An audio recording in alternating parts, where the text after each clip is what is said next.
Hello ladies and gentlemen, welcome to another live stream Saturday, and I feel like I've forgotten to set up loads of things because, as always, leaving things until the last second to get them organised, and tonight is another digital replication of a stream. I'm getting a bit of an echo situation going on, but hopefully you can hear me and you can see me. I'm just checking the levels to see if everything is okay, and yeah, hopefully this is all moving correctly. And when I say it's, what did I say, an imitation stream or digital stream, maybe a virtual stream.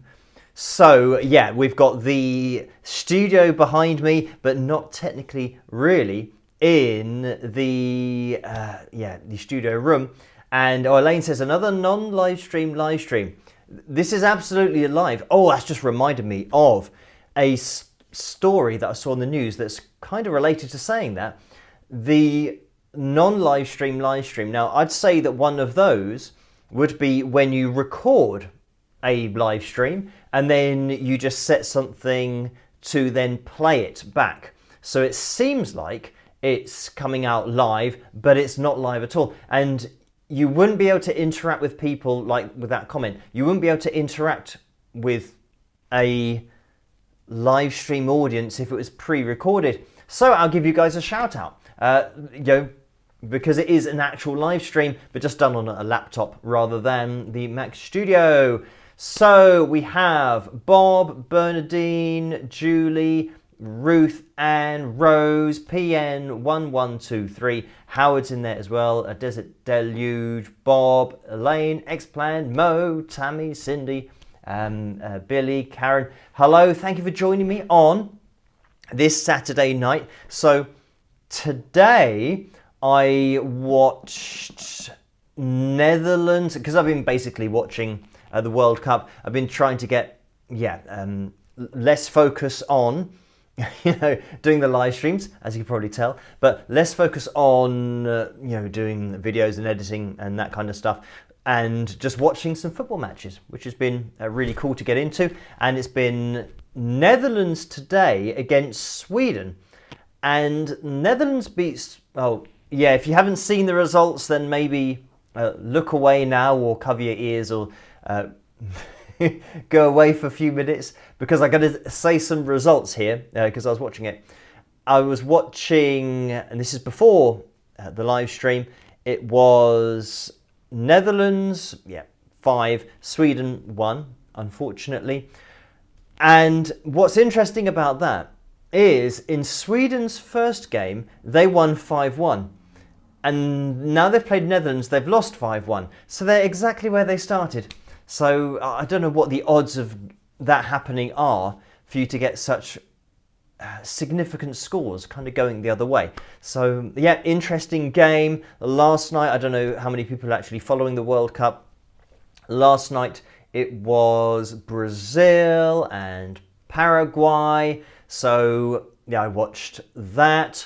And England are, this is the thing with the schedule, England seem to be hardly playing at all, which is a bit annoying. So England are going to be playing on Tuesday night, so hence the reason why there's no live stream on a Tuesday. And then their next game, their final game of the group stage, is on Saturday. So it means that Saturday is going to be no live stream either because of the time differences over in Mexico and the USA and Canada. It just means that it's kind of late at night and means it just clashes with the live streams, unfortunately. But it's only once every 4 years, and even the previous World Cup before didn't clash because it was at a more sensible time. So yeah, that's something that we'll have to deal with, but I will be watching the England games, and it means that we're going to have to wait until Tuesday to watch England's second match, and then Brazil, who I've also been following, their final match is on Wednesday. So Wednesday they're finished with this stage, but then we have to wait for a long time, but I guess there are a lot of groups, unfortunately, so a lot of games, and it seems like the England games are quite widely spread out. So let me get the names of my patrons up on screen, because they make this all possible in the first place. Thank you guys, you know who you are, and their names go across the bottom of the screen. Now, we did live stream before the England game, because England played on Wednesday. So again, results alert. If you don't want to know the England game, I mean, you must be quite a way behind the matches, but England managed to beat Croatia, and Croatia are quite a good team. I mean, they've been to the semi-final, I think, of the World Cup before, and like the final of the European competition, the Euros as we call it. So yeah, they are quite a strong side, which means that in our first game, there was a chance that we could have lost, or like drawing might have been okay, but we did manage to win 4-2, and at half-time it was 2-2, so it's like a really interesting first half, lots of action, lots of goals, and it was 2-2, and then after half-time we managed to kind of push on a bit and score another couple of goals, which is great, because I think historically we've started the group stage a bit slowly, so it's good to actually get off to a win and win against a team who are actually quite good as well. So I'll keep an eye on England, of course. So yeah, it just means Tuesday and Saturday, fingers crossed, we will see what happens. Now, I want to get the lycometer. I tell you what, we need to even know what we're aiming for first. We need to know what we're aiming for first. First four. Right, so we are aiming for 300 likes tonight. So we've taken a little bit of the edge off the target for tonight.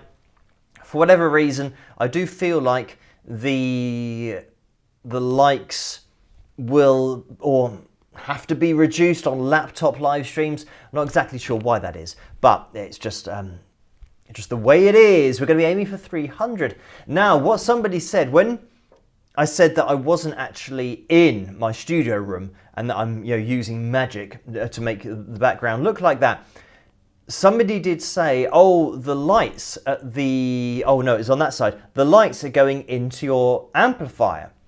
And spoiler alert, this is a screenshot of my studio. It's not something that I've manipulated. It's just a still. So it means that that's what it looks like all the time. If you haven't noticed, it's just the reflection of the lights. They stop here on the wall and then they don't continue, but that's the reflection of the lights. So there you go. It's not some kind of AI thing getting it wrong. That's actually what it looks like when we get into the studio. You'll be able to see that that's what happens. So what else do we have to get up on screen?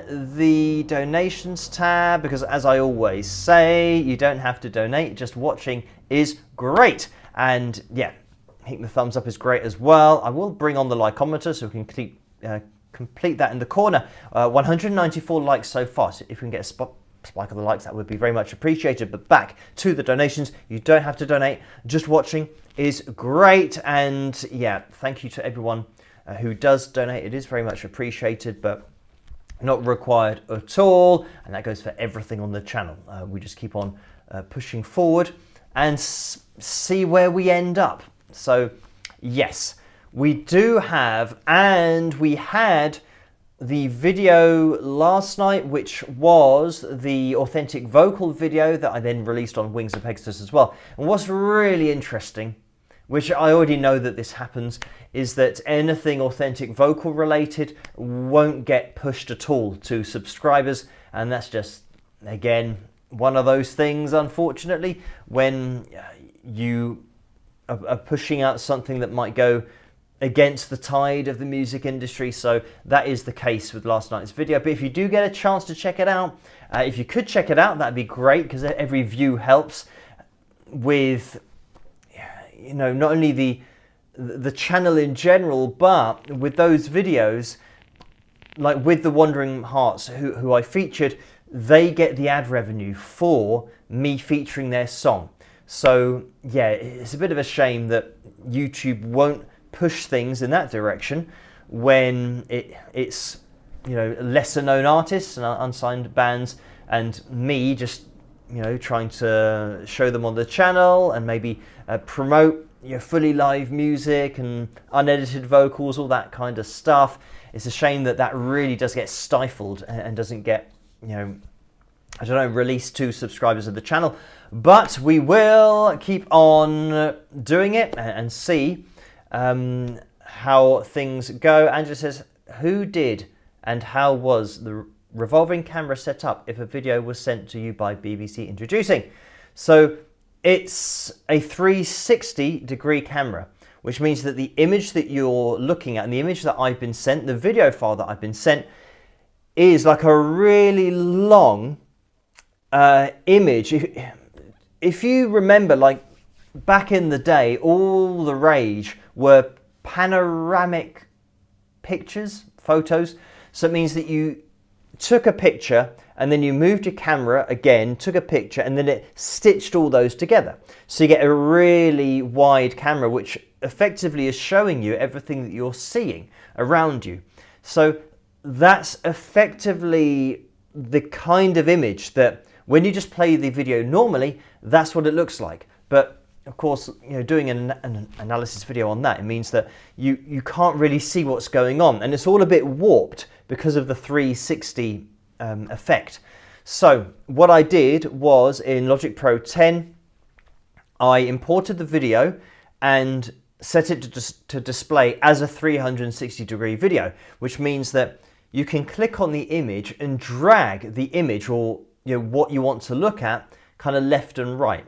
So then what I did is I started the camera in one position and I just moved the camera from kind of left to right across the image. So effectively it's doing a sweep of the 360-degree image and goes around and therefore sees all of the band members performing. So that's something that, yeah, it just took a little bit more editing than just being able to show normal 2D video. But yeah, it's just 360. And with that, in order to view that in its original form, I think you can get, you know, an Android phone or maybe an iPhone, and you can buy kind of goggles that are then set to move through the image as you move around. So you'll be able to, you know, it's as if they are performing around you and you're standing in the middle. So that's what it would look like. Or you can get, you know, the full VR goggle things for the 360-degree image. So 180-degree images means it's just half the image. So yeah, it has to be 360 to see everyone in the band. Otherwise you wouldn't be able to see the people behind the camera. But yeah, it's all technical, but yeah, hopefully the video was all right, just, you know, slowly panning around. So, you know, we could see what was going on. Because yeah, trying to edit that into seeing each person, you know, would have taken ages. So I just applied a pan to it. So, right, now let's look into, I was going to mention this story that for whatever reason, I know the reason, it was the live streaming and then not live streaming. The story that I remembered from the news was this, that there was a murder inquiry about this girl who, yeah, sadly was murdered, and the prime suspect was her boyfriend at the time. But her boyfriend had an alibi, and he said, look, it couldn't have been me because I was live streaming at the time of the murder. And the police looked into it and saw that on YouTube he was live streaming, and it's like a gaming thing, so he's filming himself playing this particular game, and they ruled him out of the inquiries because of that. But then that they looked into it a little bit more, and I think this is something that, I don't know, I would have looked into immediately. I'd say, well, what if he's pre-recorded his live stream as the perfect alibi that he's not actually live streaming, and that then means he can go away and people think they're watching him live. Now this is live. I'm here, as you know, obviously with the donations. I can see Vince just going through with one, just on time. You can't do any of this stuff when you've pre-recorded it. So obviously people's questions and things that I've already read out. So he was playing this computer game, but then they found, and this is always the interesting thing with the interviews about, you know, the murder that's happened, and he's there in the police station and he's being, you know, cooperative and trying to say, oh yeah, you know, I didn't know anything about it. The last time I saw her was this time, and then you know, on the night I was live streaming, and then, you know, the next day I found out, you know, when the police told me. So he was being really helpful with it all, but then they did get somebody in who monitors website traffic, and more specifically live stream traffic. So it's the amount of data that is leaving the computer at the time is different to something that's been pre-recorded and then uploaded, and effectively you're just playing a video. So after all of the analysis, it showed that there was no live output from his computer on the night of the murder. And at that point, with all of the questions, he then started saying no comment and no comment and no comment. So going from being really helpful to, now not mentioning anything, which is always a bit suspicious, I think. So, yeah. But, yeah, I don't know whether people might have tried that in the past or thought that it could be an alibi. But it's amazing then, the things that now implicate him in or implicate him for, because with the case, when, you know, somebody is killed, there's lots of different particular, you know, reasons for that happening, and it might have been something that wasn't planned, you know, predetermined, or it could have been something that just a fight that got out of hand, and there are so many different things. But this, unfortunately, then proved that he was planning to do it, because he's pre-recorded a live stream, and his live stream is going to release automatically at that exact time, because he's planned that that's when he's going to do it. So it means it gives him, a lot of problems, because now he's kind of proven his guilt, that it wasn't even something that just happened and got out of hand and it was an argument. He's now actually planning to do it, which is, a totally different thing, and it means that he's in a lot of trouble. So there you have it. Just reminded me that particular story that I saw in the news about this the live stream that I'm doing, which is Cindy says that's true. It proves premeditation. So there we go. This is the different terms that the police use for these cases. With there's a documentary that I saw about crimes, like serious crimes in the UK, and there's a particular term that they used for, and I can't remember, it might have been that premeditated, so it means it was always planned to go out and happen, but I think there was something else that they used as a term, like a shortened phrase, but they pretty much shortened the phrase to the normal phrase anyway, so I thought, It's like, shortening murder to murd. It's like, it's not that much more just to say murder. But anyway, let's now move on, because we also have tonight's cover video vote, and that is between Don't Stop Believing, and we had Parisian Walkways, I believe, on the last live stream. So that's kind of rolled over from there. But I can see that Don't Stop Believing has 56% of the vote so far. So thank you guys for hitting the thumbs up. And, I'm waiting for any kinds of fireworks that might happen. It's not giving us any fireworks in the background at the moment. But I don't know whether I should keep on trying. Yeah, there we go. We've got it. there are the fireworks for today. So we are looking for, by the way, 70 more people to hit the thumbs up. So if you could do that, it would be very much appreciated. Then we will bust out the guitar and we will have a go at Fill Jam number 334, which is also the rollover from the last live stream because we didn't reach the target last time. And yeah, I think this is more doable for tonight. We are looking for, 69 more people, and the maths is also a lot easier to figure out. So there we go. All thumbs up will be very much appreciated.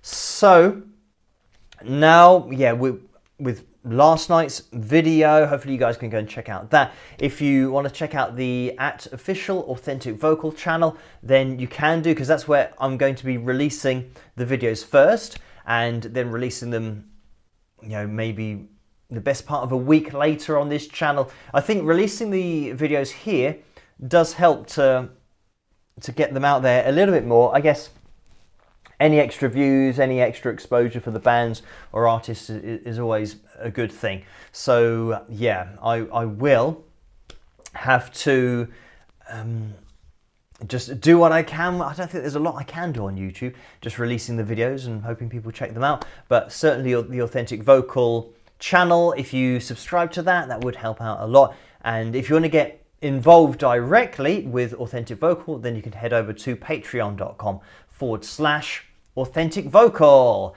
And yeah, that is the foundation of everything Authentic Vocal. So yeah. Melody Rock says, so Phil is really here, right? ? Laugh out loud. So yes, I am indeed here. I'm here in real life, but not in the room that it looks like I am in. So, I mean, it makes you wonder about technology. And we've had this whole thing about, technology, and I think recently I'm just going to skip this advert that's trying to get involved. Recently, the acceleration in technology and AI, and I think AI is pretty much the game changer. It's something that's come along where normally with technology, we have tiny steps that are made, and there's nothing that totally changes. Like for example, we've had when mobile phones came out. Obviously, that there's a lot of infrastructure that they had to put together for all of that, but then the amount of money they put into mobile phones and setting up the antennas and all that stuff that they needed, and then you've got the handsets, which used to be about getting the technology into smaller handsets, and it's like the smaller your phone was, the kind of more cool it was. But now it's turned into the phones getting bigger but having touch screens. So let's first of all get our heads around touch screens. What happened there? So that all got figured out, and we thought, oh well, now touch screens are a thing that we've only really seen in movies before. I would argue sometimes that the old-fashioned buttons are better to press than touch screens, because you can press a letter that you're not even trying to press, or press a number that you're not meaning to press because it's on the touch screen, whereas on the old style phones, when you press the number, there's no way that you could miss that number or accidentally press another number next to it unless you had really big hands or a massive thumb.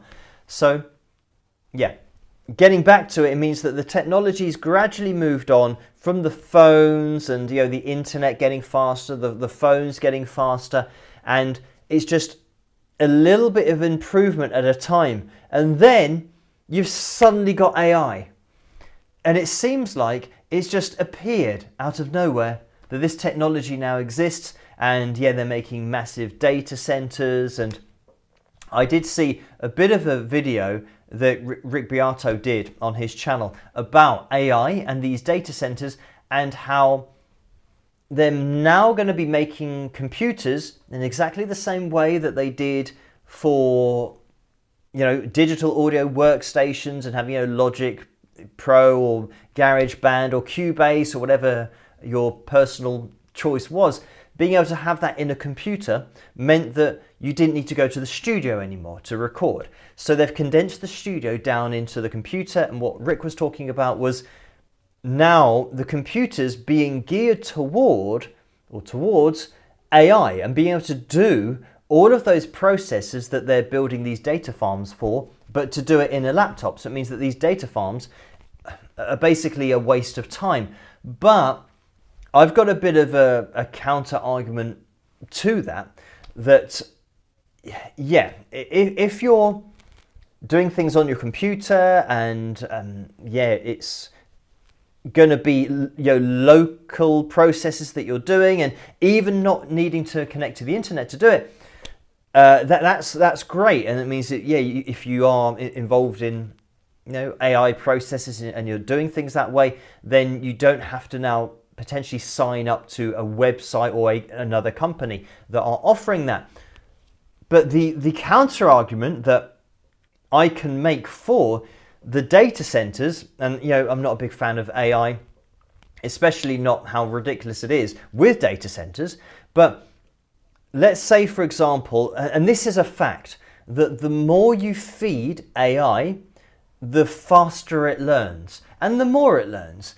And that's just a fact. So it means that if you are feeding data to AI, if your how can I say this? If your main motivation is financial gain, you're going to make those data centers as big as you can make them. You're going to make them as plentiful as you can make them, because it's not geared towards somebody at home using AI to make movies or create music if that's how they want to use it. It's making massive data centers where the data can be fed to AI models. The more data that you can put in, the more machines you have, the more computers you have, then you can feed 100 computers 100 times the amount of data that you could feed to one computer. So yeah, this is why I think, even though the argument for doing things locally on the computer, I think it is great for the personal consumer, but when we're talking about government, and not that it's getting political, but talking about government, and the UK, for example, Keir Starmer said that he wanted to make the UK an AI superpower. He's not talking about somebody making songs on their computer using AI. He's talking about having huge data centers that you can feed ridiculous amounts of information to AI. Therefore, your AI models advance more quickly than other countries' AI models. It's a race now, and the data centers are what that is all about. The more you can feed it, the faster it learns. Therefore, obviously, the more money you're going to make, and the more power you're going to have. That's something that Keir Starmer's talking about. So I think, unfortunately, because it's all driven by the financial gains or potential financial gains, which government, other than one that's got lots of common sense, but the fact that AI is where it is, it shows that common sense hasn't been applied. You've got a government who says, right, if we invest this much money in AI and we become more advanced than other nations, we're going to make more money. It's a simple equation. So which government's going to say, oh no, I don't believe in that ethically, so we're not going to make that happen? Since when has ethics ever stopped a government from doing something? So it is one of those things. But technology-wise, again, it's just a bit weird that AI has suddenly come along and it's a technology that moves so quickly and can just fundamentally change the world that we live in. Here's another bit of technology news, bit of a technology live stream tonight. In the UK, the government are going to ban the use of social media, or the use of social media by under 16s. And that's going to be coming in next year, the beginning of next year. That's what they've said. So I think that that's a positive step, but you know, I did grow up when the internet wasn't even a thing yet. So I think less time spent on devices and more time just spending time in the real world is time well spent, because yeah, I think a lot of people, especially a lot of young people, see the world as on their devices, and they don't realize that when you go outside for the shops to buy something, the amount of likes that you got on your picture, that doesn't cross over to now real life. Nobody's going to treat you differently because you got 100 likes on your Instagram post. You're still going to be treated like a person in the real world because nobody knows that you've got 100 likes on your picture. So yeah, it's kind of getting the head out of the social media space and into the real world space. And people are, I think the younger generation are losing the ability to function in the real world. It's all about, you know, checking what's happening on the internet, what's happening in the news, what's happening with this person's post. How many posts have they done today? How many likes did they get? How many likes did I get? Does that mean that I'm not as popular, or maybe I should change something about myself? I'm not as attractive as this person. So yeah, it just goes down into a rabbit hole of, yeah, well, very, I don't know, difficult mental issues that can start. And yeah, when the younger generation are starting off with that, you know, under 16, then yeah, we're potentially in a lot of trouble. So there we go, the technology live stream for tonight is, well, let's see what Kevin says. We already have it, but in UK, all people will have to prove they are over 18. Passport, credit card, birth certificate, etc. Too strict. So thank you for that. And this is it, that unfortunately the companies that make the sites that cause all the problems, they're not the ones that are implementing, you know, making sure that everybody who uses their site, and again, this is going back to making money, because they would have to spend money doing this, and they would have had to have spent money doing this when they set up their website or their app, whatever it might be, in order to make sure that under 16s or under 18s couldn't use that. You know, like on YouTube, when they say it's for over 13s, you can't have a YouTube channel unless you're over 13. Now, who on YouTube has seen a video of a kid playing guitar or singing who's under 13? I'd say probably everyone. So yeah, you can think, well, why isn't somebody under 13 allowed to create a channel? And you think, well, it's because of, you know, many issues, but just including, you know, privacy issues of that child. They haven't, they won't be able to mentally grasp that this is potentially going out to the whole world.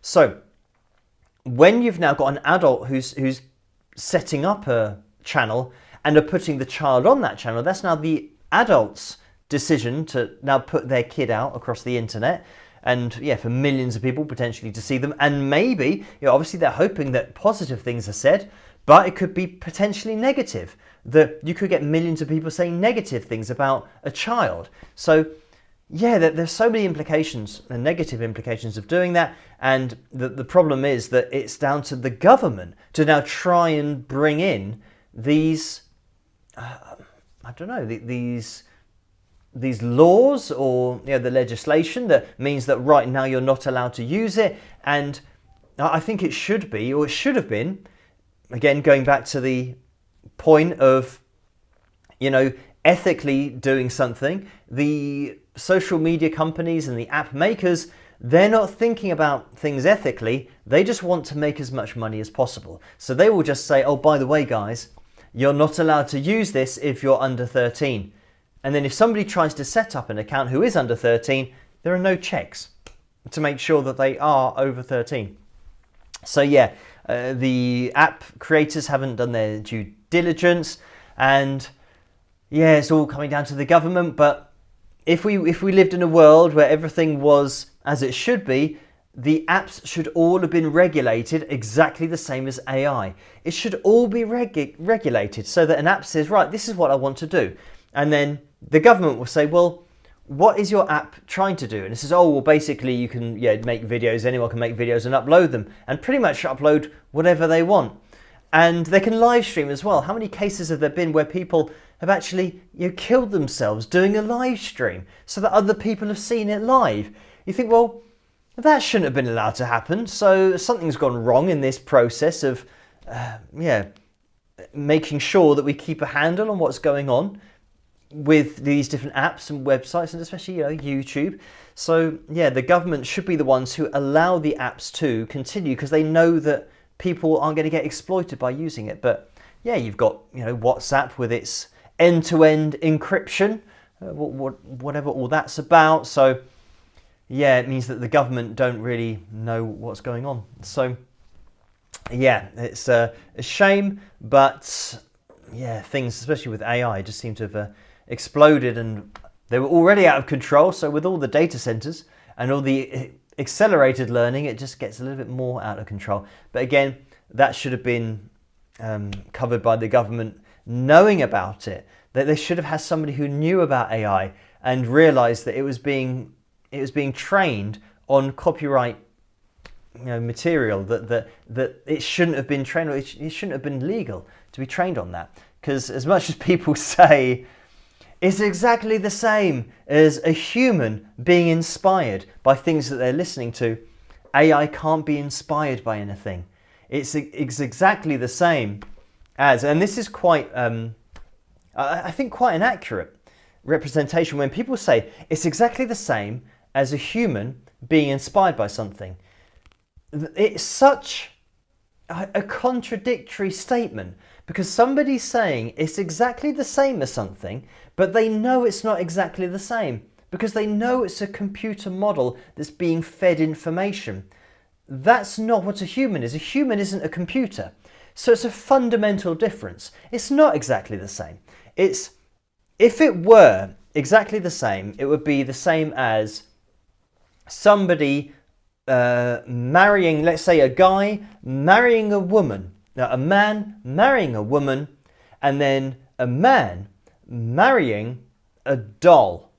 And somebody says that's and I'm sure that probably somewhere that's legal, that you can do that, because I've seen people marrying their pets, weird things. But it means that you're saying that a man marrying a doll is exactly the same as the man marrying a woman, a real life human.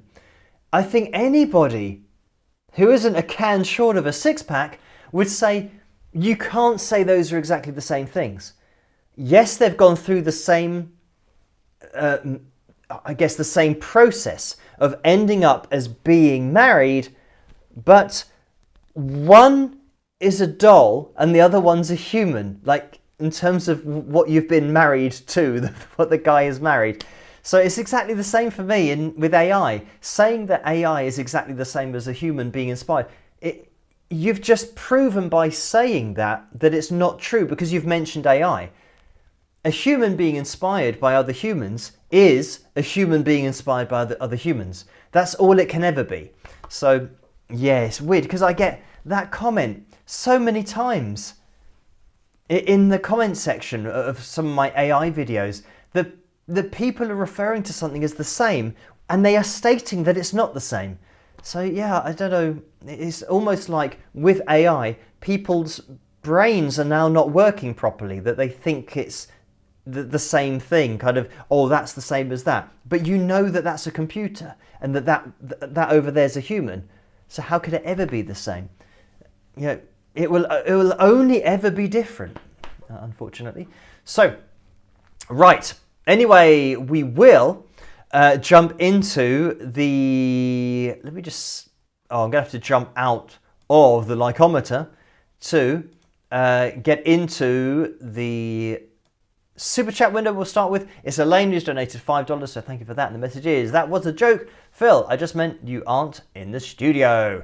So thank you for that. That was going right back to the beginning of the live stream. Timothy's donated $9.99, so thank you for that, and that's a straight up donation.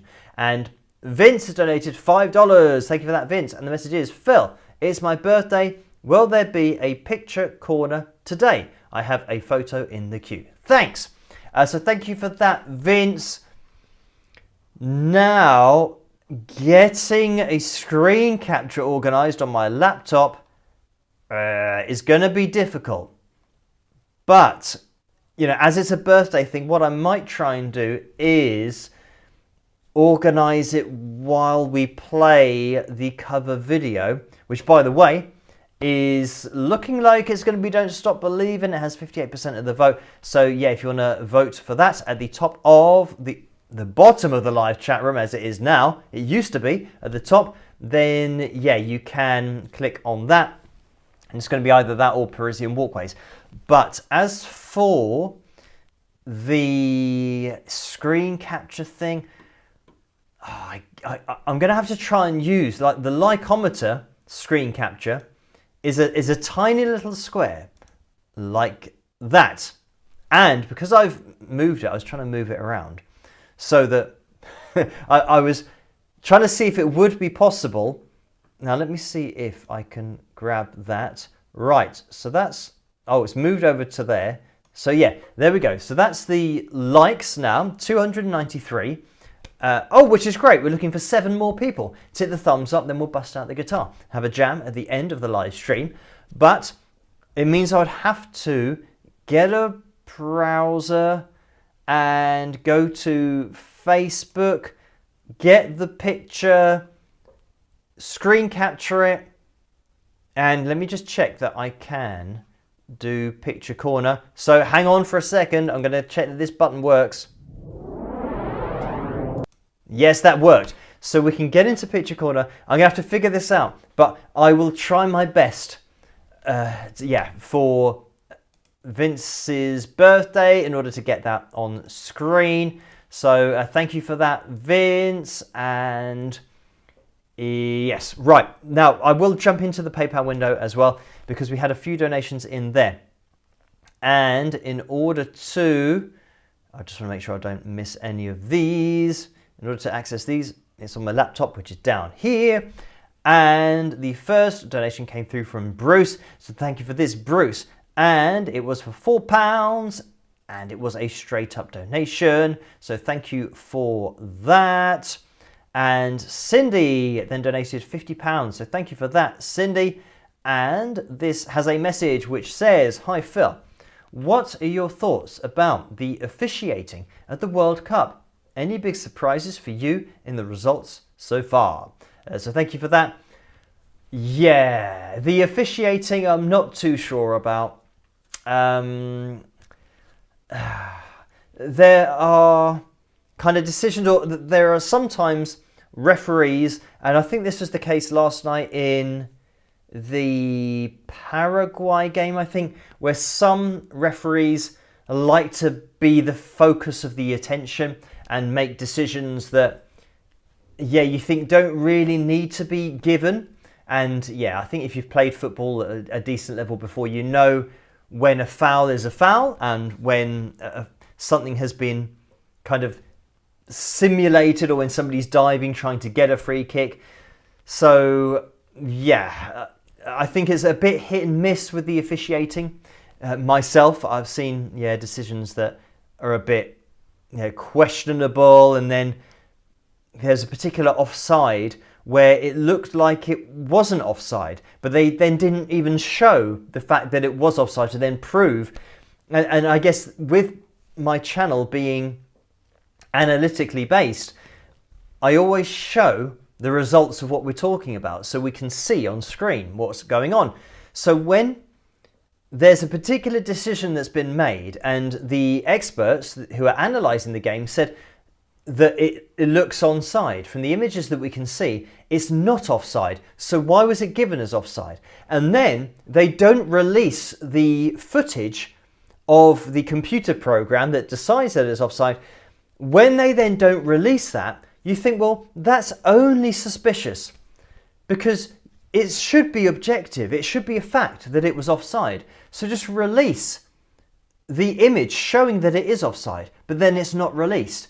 So you think, well, what is going on there? Well, to me, it's clear that something's happened, that whether there's some kind of error rate of the software where it does make errors, but then it doesn't show they don't show that when that error happens, and it might be 0.1% of the time, but there's still a chance that it's going to give an incorrect decision, and therefore it could have been a goal that's been disallowed, or it could be an offside that's given that shouldn't have been given, and they should have been allowed to play on. So in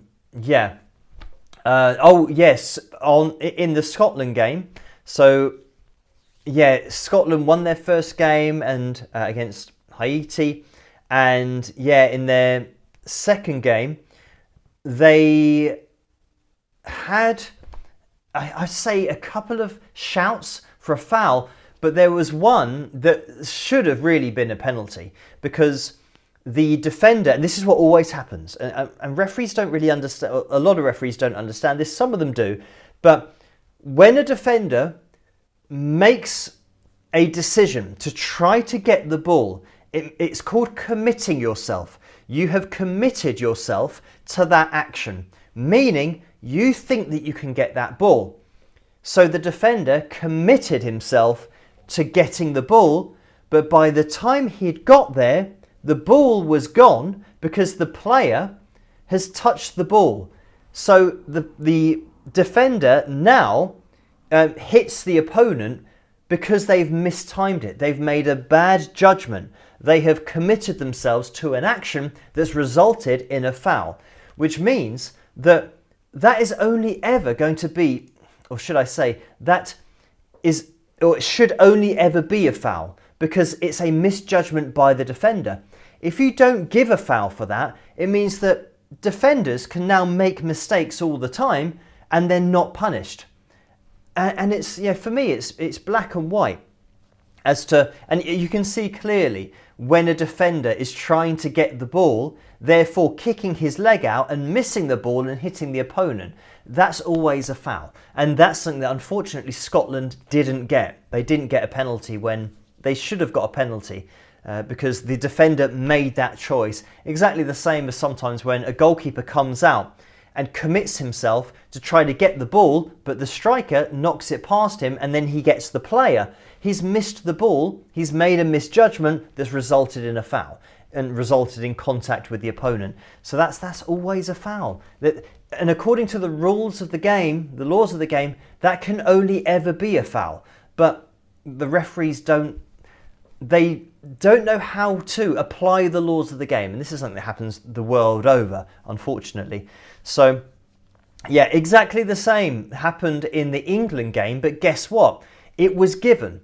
So what happened was Modric, who's a great player for Croatia, the ball bounced and he's now going to kick the ball away, clear it out of the box. But he doesn't know that an England player is about to touch the ball away from him because he's running in at speed. So by the time Modric has gone to kick the ball isn't there anymore. It's been touched away by the England defender, and he kicks, or the England attacker, he kicks the England attacker. And it was given as a penalty, because it is. Because that was a misjudgment. He thought he could kick the ball, but he couldn't because there was another player that took the ball before he got there. That should always be a penalty. And, you could argue that as a defender, Modric should have thought, I can't see what's behind me. Should I even risk trying to clear this? And it might have been the case that he then decided to not clear it as powerfully as he was trying to do it, but be a little bit more careful just in case there is someone. But he's made that misjudgment and thought, I can clear this. He's gone to clear it. He's missed the ball, hit the player, and then it was a penalty. So thankfully for England, the officiating was good and we got that penalty. It was also good in that when the penalty was saved the first time, the goalkeeper came off his line, but also the Croatia players went into the box before they were allowed to, which means that you get to retake the penalty. So, we had the first penalty saved illegally, and then Harry Kane took the penalty again, and then we scored. So, all of the rules were followed as they should be for that particular situation, which was good. It's just a shame when, other teams don't get that same level of officiating. So, yeah, anyway, look, my vocal journey 2112 has, or 2112, has donated $10. So thank you for that. And the message is, Phil, do you plan on releasing any new music? So thank you for that. And this is a question that, yeah, we've had before multiple times. At the moment, I've got, too much going on. And with my album that I recorded, that took me about 8 months. And it means kind of focusing on something for that amount of time. And it means, everything that I do here, I now really rely on in order to keep things going day in, day out. So if I were to take any amount of time off from doing what I do, it means that, it would most certainly have a negative impact on, my sales, the through traffic from, the YouTube channel, everything that I'm trying to do with Authentic Vocal.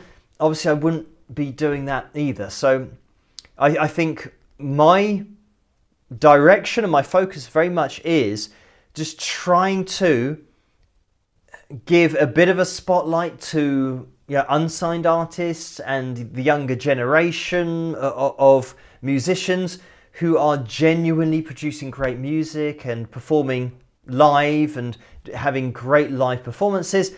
And I don't mind taking time away from what I have done. I've kind of recorded my music, I got it out there, and that's what I wanted to do, just to make my own album, and then people can decide whether they like it or not.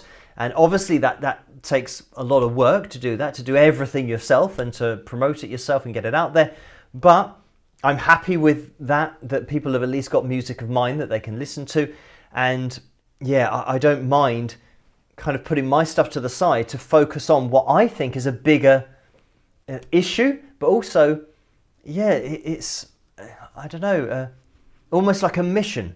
It's trying to make sure that everything that I've looked at in the past on the channel, where I've looked at great live performances and great musicians and bands and artists, that is possible to do in the future. Because I know that people say, oh, why don't you go back to making the videos about older performances? The problem is that you can always look back. That's always going to be there. Those great performances are always going to be something that we can look at. But what about the future of live performances? Are we going to be looking at edited performances all the time? So that now the only place you'll be able to see something that's genuinely live and great musicianship and artistry is going to be, 10 years ago, 20 years ago, 40 years ago, 60 years ago. For me, I haven't got a problem putting what I do to the side to make sure that the kinds of performances that everyone loves to look back at, that they can look at in the current day, but also in the future. Because at the moment, it's really on, unfortunately, a downward trajectory of performances being so edited that it's now the norm, that, as you guys will know on my channel, that we're looking at stuff and so much of it is edited. And that's why I started Authentic Vocal, was so that there's a place where at least what you're watching is absolutely genuine and not edited to within an inch of its life. So that's it. The amount that I've got going on at the moment, even just with my own YouTube channel, that kind of took up all of my time. And I'm also now doing BBC Introducing, collaborating with them for Authentic Vocal.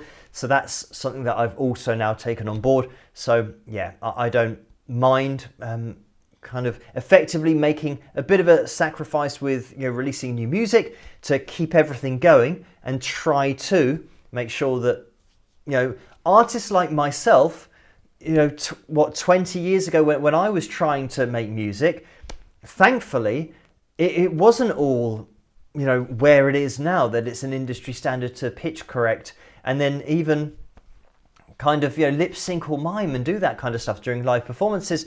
When I was trying to make it, I think it was a lot easier, or people expected things to be live and then it was live. And now it's certainly over the last 20 years it's totally taken a bit of a right angle turn where nobody really knows what's going on anymore, which is a shame. But I feel like the age that I am now, that I've had my time of playing live for so many years. And yeah, if there are things that do pop up that I think, oh yeah, it'd be quite cool to do, like the show with Taj Farrant that was the beginning of last month, was it? Beginning of May. So that was great to play live with Taj, and when that kind of thing pops up, then of course, I'm not going to say no to doing something that's going to be well organised and just good fun, playing music and playing live.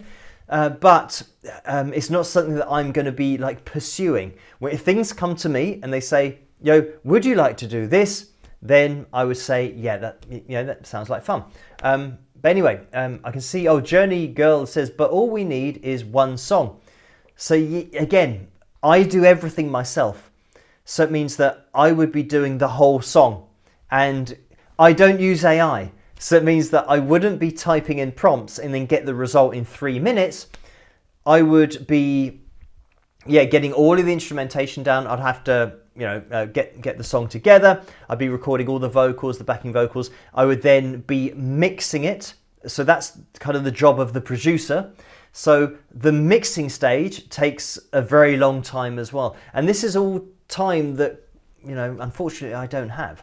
I can't, take an hour or two every day to try to mix a song together and maybe spend 4 or 5 weeks or longer trying to get it exactly how I want. And sometimes when you're recording a song, you think, it needs this in the verse, and it might be another guitar part. So then you go away and you record that guitar part, see how it sits in the mix, and you think, it might need an extra backing vocal. So it is something that's constantly changing, and I'm not sure that you're ever really happy with a song when you put it together, but then you hopefully get to the point where you are happy with it, and then you release it. And I'm not the kind of guy that's going to release something of my own that I think is kind of rushed or substandard. I always want to make sure that it's at least half decent, so I listen to it back and think, that's pretty good for just me doing everything.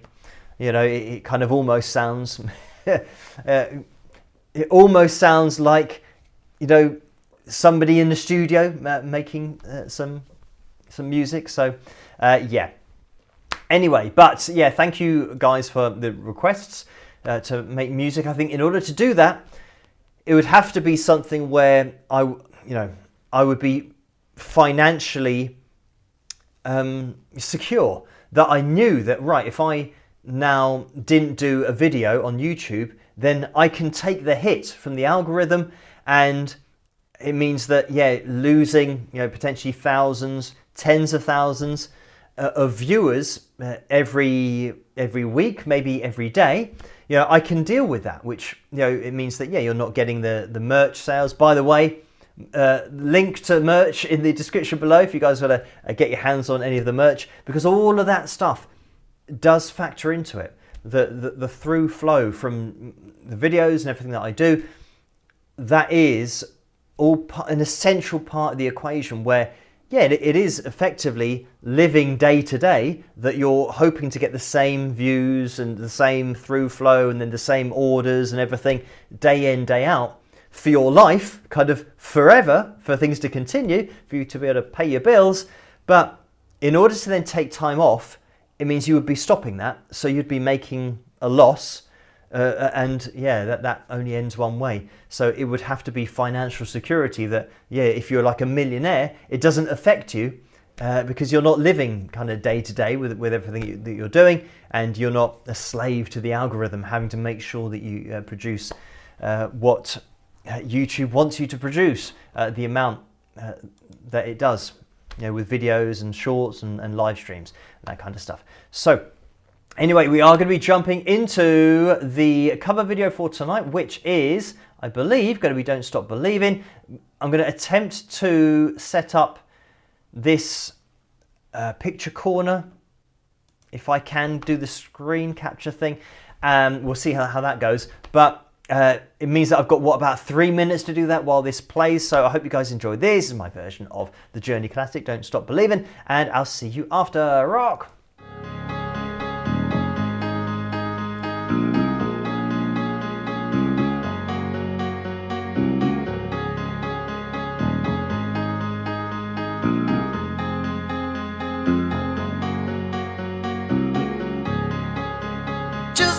town girl, living in a lonely world. She took the midnight train going anywhere.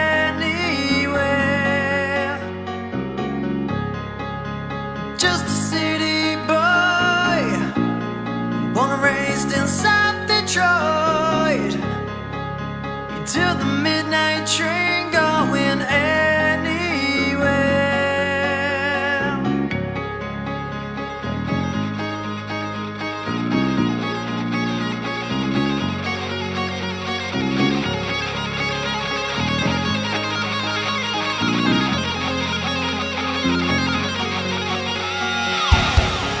Singer in a smoky room, the smell of wine and cheap perfume. For a smile they can share the night. It goes on and on and on and on. Strangers waiting up and down the boulevard. There's shadows searching in the night. Streetlight people living just to find emotion, hiding somewhere in the night.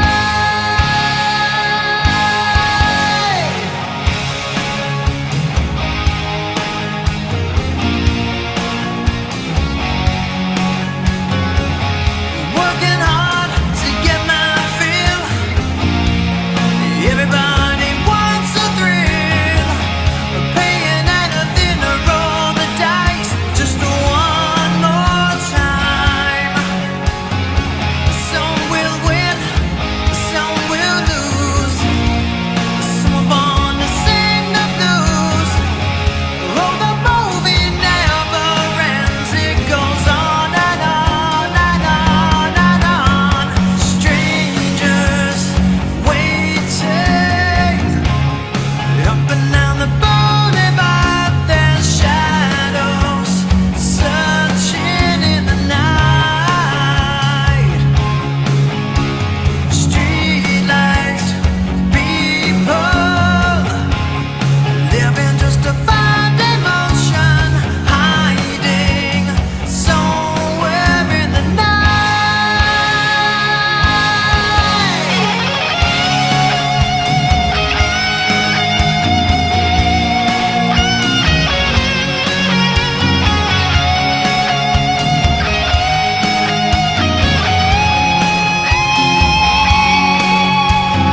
Don't stop believing. Hold on to that feeling. Streetlight people.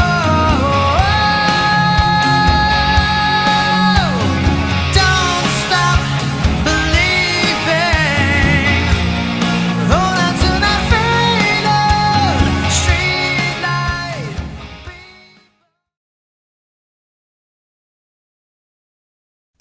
And there we have it. So I'm still trying to set up this screen capture. I've had to move lots of things out the way, and hopefully this is going to work. Let's jump into picture corner, and then theoretically, if I now show the lycometer, we're going to get the screen capture of Vince, and hopefully that is showing on screen. Is it showing on screen? Maybe it is. So now as for trying to get to the message, now this is the picture, but the message we can't see. So anyway, this is Vince in the picture, and it's Vince's birthday, so happy birthday to Vince. And what I'm going to do is, I'm going to, if you can try to remember this image, then I can go back to the message and read out what it is, because I can't do both of these at the same time because there's only one screen capture thing that I can access. So there you go. Thank you for sending that in, Vince. I just have to remember how to reverse everything that I've just done. So first of all, I have to click on that, and then we go back to this, and then let me make this back to the lycometer size, move that over there for later, and go to the message, and here we go. It says, Vince says, Fjord Freyman, a Danish troll sculpture in Iowa. So there you go, that's what that was. Thank you for that, Vince. Right, now I can get rid of that, and then move this over here. Now this is a function that I'm not a big fan of on, I'm sure that I changed this, but on this laptop, with the Mac, and this is the MacBook Pro, when you drag something, if you go anywhere near the edge of the screen or the corner, the computer says, oh, you want to make this full screen. But no, I don't want to make it full screen. And it does it automatically. So you have to keep on dragging it to make it into a smaller square. And then you drag it to where you want it in the corner, because you want it a small square in the corner. And it thinks, oh, you want this full screen. And it makes it full screen again. I don't know what, some of these things that they implement, and you think, well, if you've gone to the trouble of making the screen smaller, dragging the corner, why would you then suddenly want to make it full screen? You'd hit full screen or make it larger. It's kind of, counterintuitive. It doesn't make sense why that function exists. But anyway, we are at 331 likes. Let me see if I can now get this up on screen as proof. There you go. 331. And that shows you what I've just done to get the lycometer the size of Vince's image. There you go. That was probably a shock for most people, but it proves that we are going to be having a Phil Jam. Now, what's going to be going on here? Phil Jam number 334. So, are we growing? Now, this is going to be interesting because things are going to appear out of nowhere. And when I say things, I mean this guitar, which is now, it kind of disappears into the table, blends into the table. So, yeah, and for those people who I know are going to say, oh, zoom out. It's not a zoom out situation because we're not actually zoomed in the first place. So now what are we doing here? The backing track for today is, can we hear that? I can't hear that. I can hear it. Sounds a bit, I don't know how much of that echo is actually from the guitar or the live stream coming back. Right, so this is Phil Jam number 334. It's E minor, backing track, epic, emotional, melodic metal, 90 beats per minute and 90 BPM from Backing Tracks by Tim. Oh, this could be bad. I'm hearing an echo that's about a second or a second and a half later. So, 7.5 minutes. Okay, right, we're going to be a bit late tonight. Let's...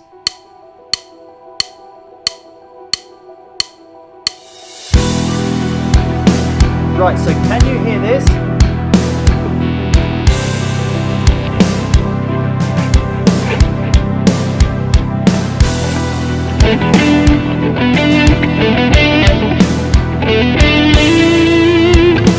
Hey, this isn't ideal.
I've got some tuning issues going on.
Like there, but very low here, like hearing what's going on.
Oh, you can see I'll lift the guitar up a little bit.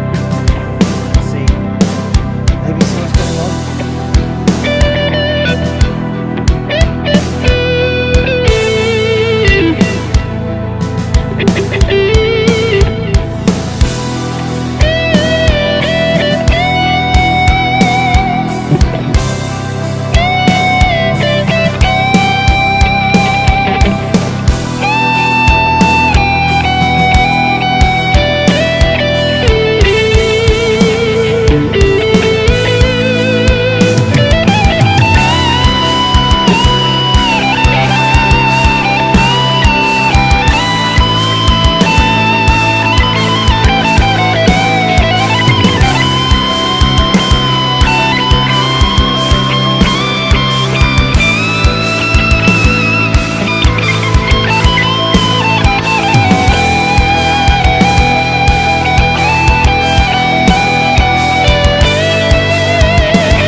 Okay, I think that was just like something that happened at the end of the video. So we had the backing track there that went on for a very long time.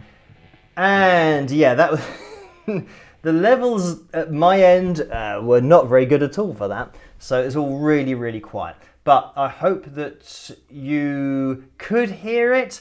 And now the other thing is that because of the live stream, and this echo is really annoying. Because of the live stream and putting this background in, the guitar doesn't register as a human. So the headstock, I think, disappears. But then again, I'd say it's doing quite a good job. If you know what the technology used to be like, just trying to, if you're cutting somebody out and you're cropping a particular, not cropping an image, but you're masking an image around someone or around something. You might remember years ago in Photoshop, we had to click and then drag and then click and drag and click and drag, and you're cutting out whatever you're trying to cut out.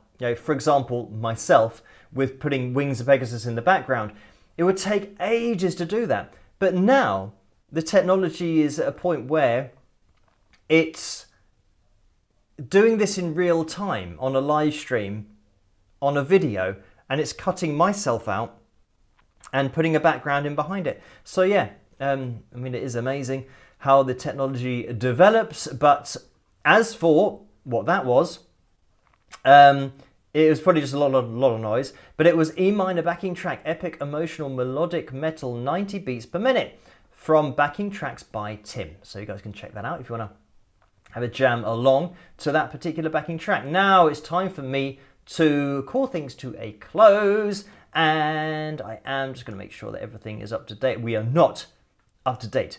So let me just quickly address this. Lynn donated £75. Thank you for that, Lynn. And this is on PayPal. The message is Phil, straight up donation from Lynn. So thank you for that.